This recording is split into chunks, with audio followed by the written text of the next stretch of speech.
1 2 3 4 5 6 7 8 9 10 loose fold করুন আস্তে আস্তে করুন প্রেশারটা বাড়ান 1 2 3 4 5 6 1 2 3 4 5 টান আমি এটা রেজিস্ট্যান্স দিলাম হোল্ড ইট ফর 5 সেকেন্ড 1 2 3 4 5 টান লুজ টান লুজ টান লুজ টান লুজ টান লুজ 20 times টান লুজ টান 7 8 9 10 এক্সট্রিম 11 এক্সট্রিম টান 12 দুটো পা কম্পেয়ার করুন 13 ফ্রি ফল পেন্ডুলামের মতো 15 16 17 18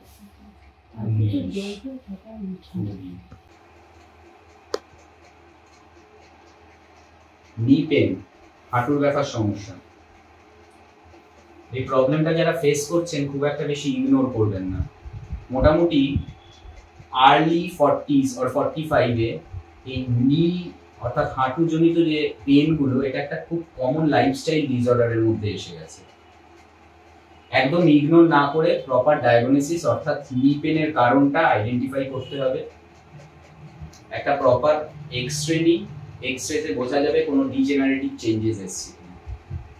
যদি ডিজেনারেটিভ চেঞ্জেস আসে ইমিডিয়েট ফিজিশিয়ানের সাথে কনসাল্ট করুন সাপ্লিমেন্ট খাওয়া শুরু করুন আর অবশ্যই রেগুলার বেসিসে প্রপার নি স্ট্রেংথেনিং অর্থাৎ নি সারাউন্ডিং এই মাসল স্ট্রেংথেনিং এক্সারসাইজগুলো শুরু করুন তার কারণ এই ডিজেনারেটিভ প্রসেসটা স্লো প্রোগ্রেসিভ কিন্তু ইগনোর করলে খুব ফাস্ট হবে অর্থাৎ ডিজেনারেশনটা খুব ফাস্ট হবে এখন আপনি হতে পারেন এই অস্টিও আর্থ্রাইটিস অর্থাৎ নি পেনের স্টেজ 1 এ আছেন এটা মোটামুটি 4টে stage 1 to stage 4 normal indication stage 1 মানে ইনিশিয়াল স্টেজে আপনি যখন খুব বেশি সিঁড়ি চলাচল করছেন বেশিক্ষণ দাঁড়াচ্ছেন এবং হঠাৎ করে ধরুন একটু বেশি হাঁটা হয়ে গেল তারপরে নিটা কিরকম একটা টায়ারিং আর একটা পেইন ফিল করা রেস্ট নিলেন ঠিক হয়ে গেল এইটা হচ্ছে আর্লি স্টেজ অর্থাৎ ফার্স্ট স্টেজ এই স্টেজটা থেকেই আপনাকে একটা অ্যালার্মিং দেওয়া শুরু করবে ইমিডিয়েট একটা প্রপার ওয়ার্কআউট প্ল্যান নিন একটা ফিজিওর সঙ্গে যোগাযোগ রাখুন ফিজিশিয়ানের সাথে কনসাল্ট করুন তা না হলে স্টেজ 2 তে আপনি চলে যাবেন গ্র্যাজুয়ালি বুঝতেও পারবেন না কিভাবে না এর পরের দিকে দেখবেন অল্প একটু হাঁটাতেই একটুখানি দাঁড়ানোতেই আস্তে আস্তে পেইনটা হচ্ছে যখনই অল্প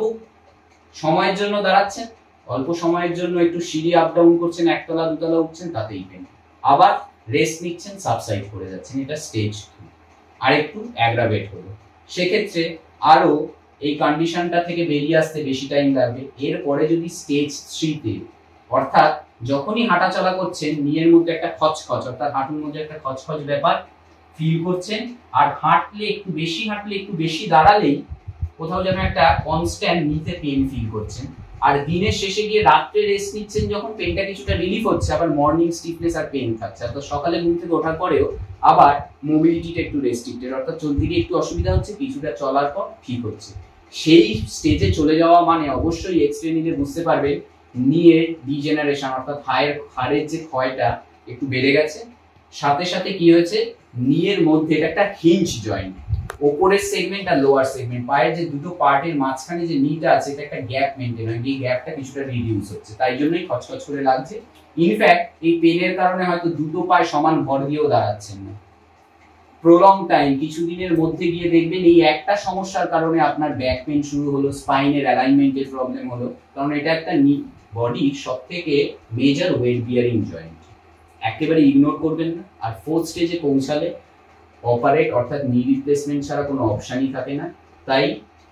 prevention is better than cure আপনার ক্ষেত্রে স্টেজ 1 অথবা স্টেজ 2 যেটাতেই থাকুন না কেন এক্সারসাইজটা ইমিডিয়েট শুরু করুন কোনো ফিজিওর হেল্প নিন থেরাপিউটিক কেয়ারের জন্য ইনিশিয়াল ফেজে হতে পারে হালকা একটু ইনফ্লামেশন অথবা সোয়েলিং আছে সেইটাকে সাবসাইড করার সাথে সাথে গ্র্যাজুয়ালি মেইনলি মাসেল স্ট্রেংথেনিং এবং মোবিলাইজেশন এক্সারসাইজগুলো করতে হবে এটা কিন্তু ভুল করেও করবেন না যে হাঁটুর স্ট্রেন বাড়ানোর জন্য শুরুতেই অনেক বেশি হাঁটা শুরু করে দিলেন বা অনেক বেশি ওয়েট ট্রেনিং করবেন এটা মাথায় রেখে চলবেন